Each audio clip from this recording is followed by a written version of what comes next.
all Kenyans are very particular, very emotive, if I may say, about their children and what happens to their children. And therefore, it was necessary for us to settle the subject of the education of our children early.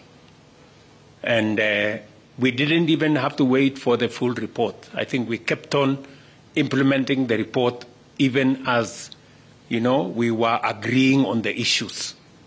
And I want to thank each and every member of this great team for your contribution, for your professionalism, for the advice you brought on board, the knowledge you brought on board, and that eventually gave us the right decisions that puts us today on a pedestal to go in the right direction.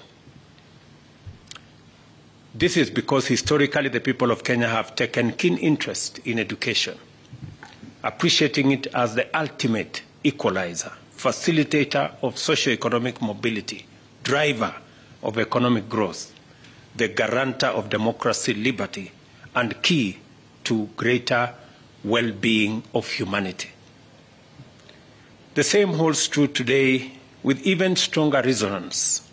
The mystery of our country's impressive achievements and performance in many sectors without the endowments traditionally associated with bright prospects is down to only one factor.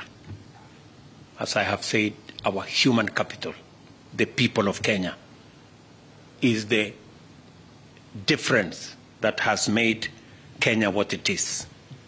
We have succeeded in maintaining a certain quality and character of our citizens by ensuring nearly universal access to education. And it is the very primary reason why we continuously make sure that there is, to the best ability that we can as a nation, there is adequate resources for the education of our children. And even this year's budget speaks to it. 30%, 29-point-something% of our budget this year is going to education. 628 billion shillings is going to education. And we made it deliberate because we needed to sort out many things. We needed to sort out the pupil-teacher ratio, student-teacher ratio. We needed to sort out our TVETs. We needed to sort out the debts that were destroying our universities. I am very happy that we now have a credible plan on how we are going to deal with this.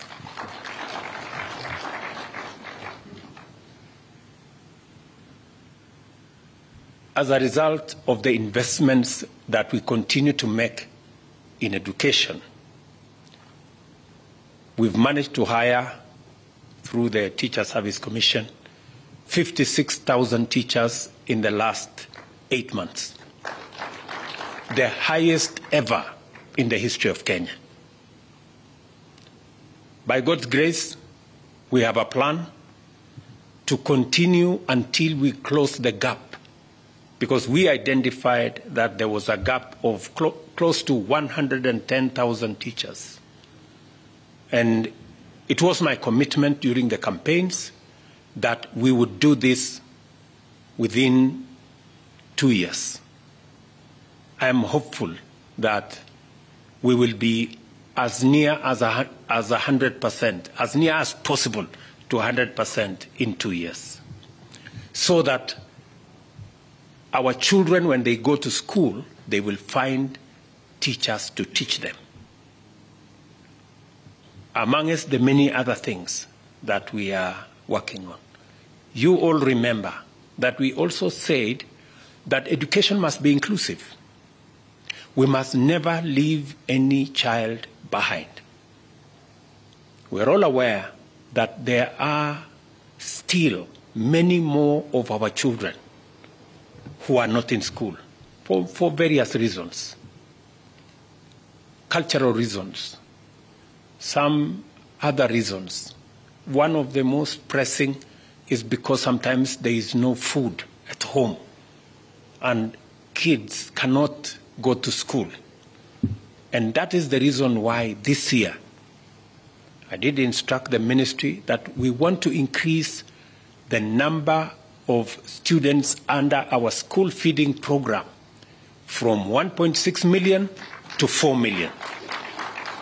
And I am very happy that we have provided resources to increase our students under the school feeding program so that students can go to school and find a meal. And we have seen huge difference.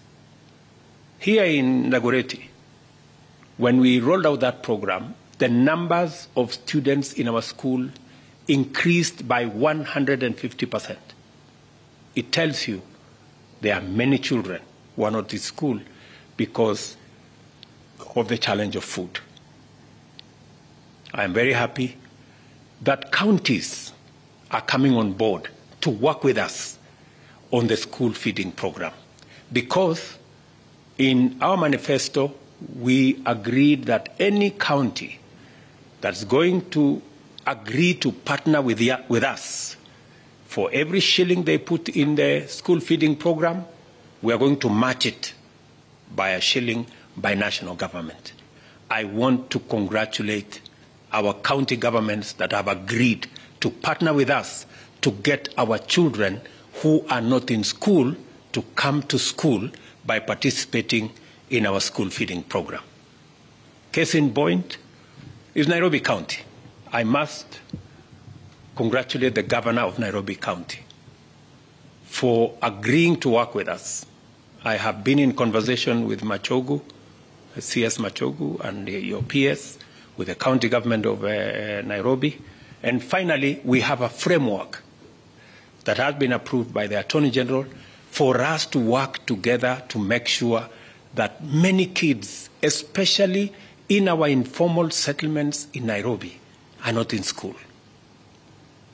I have also undertaken that the national government is going to provide additional resources for us to build an extra 5,000 classrooms in Nairobi County, because many kids in Nairobi County are not in school because there are no adequate school infrastructure. So we are going to continue to invest in that direction. But so that you just know that in our midst we also have people who are not very good. Some fellow went to court to stop us feeding hungry children. Just imagine, that he went to court to stop the school feeding program that gives opportunity for people, children from poor families who cannot afford a meal, to find a meal in school. And somebody has the temerity and the moral fiber to go to court to stop it.